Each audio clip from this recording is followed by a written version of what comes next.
Hello hi అందరికీ నమస్తే. ఈరోజు మళ్ళీ పాత ఛానల్లో వీడియోలు కొడదామని ఫిక్స్ అయిపోయినా.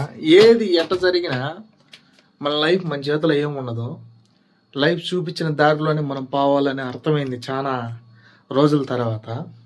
ఇంకా తప్పదు, నచ్చిన పనో నచ్చని పనో మనం ఇక్కడికి వచ్చి పడినాం కాబట్టి ఖచ్చితంగా చేసుకుంటూ పోవాలని తప్పదు. మనం అనుకున్నట్టు ఏవి జరగవు. ఈ 6 నెలల్లో అది నాకు చాలా గుణపాఠం నేర్పిందనమాట. అవన్నీ పక్కన పెట్టేద్దాం.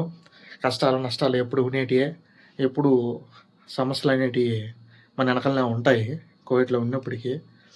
కానీ ఇంక నేను చెప్పేది ఏంటంటే, కష్టమో నష్టమో రోజుకు ఒక వీడియో పెడతానే ఉంటా. మంచో చెడు నాకు నచ్చింది నేను మాట్లాడుతూనే ఉంటా. అప్పుడు అది కరెక్టా కాదా ఒక దారి అనేది మీకు తోచిన వాళ్ళకి, టైం ఉన్న వాళ్ళకి కామెంట్లోకి పోయి ఒక కామెంట్ పెట్టండి. ఈ విధంగా ఉంటే బాగుంటుందని.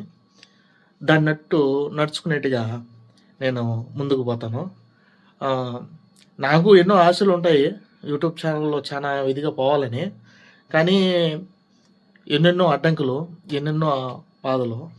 7 రోజులు కనీసం ఫోన్ కొనుక్కోలేకపోయినా కానీ, ఇండియా ఫోన్ కొనుక్కునే కానీ వీడియోలు చేయలేని పరిస్థితి. ఇప్పుడు రాకూడదు అనుకున్నోడిని పోయినోడిని అదే కంపెనీలోకి, అదే పనిలోకి ఇష్టం లేకపోయినా రావాల్సిన పరిస్థితి. ఇవన్నీ పక్కన పెట్టేస్తే, ఇష్టం ఉన్నా లేకపోయినా సేమ్ మళ్ళీ ఇడికే పంపించాడంటే దేవుడు ఏదో ఒకటి పెట్టినాడని నేను అనుకుంటా. చూద్దాం లైఫ్ అడిగి తీసుకోబోతుందో. మన చేతిలో ఏం లేదు, మన పని మనం చేసుకుంటా మనం.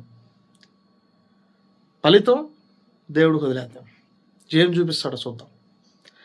దీనికి మీరు ఏమంటారో కామెంట్ చేయండి. చూద్దాం నెక్స్ట్ నుంచి ఎలాంటి వీడియోలు ప్లాన్ చేయాలో కూడా. ఒక ఇలా నడుచుకోబో అని చెప్పని మీరు చెప్పండి, దాని గురించి ఆలోచిస్తాను. బాయ్. కొత్తగా యూట్యూబ్ థంబ్నెయిల్ పెట్టిన, క్రేజీ ప్రసాద్ అనే పేరు మార్చిన, ఎలా ఉంటుందో మీరు చూసి కామెంట్ చేయండి.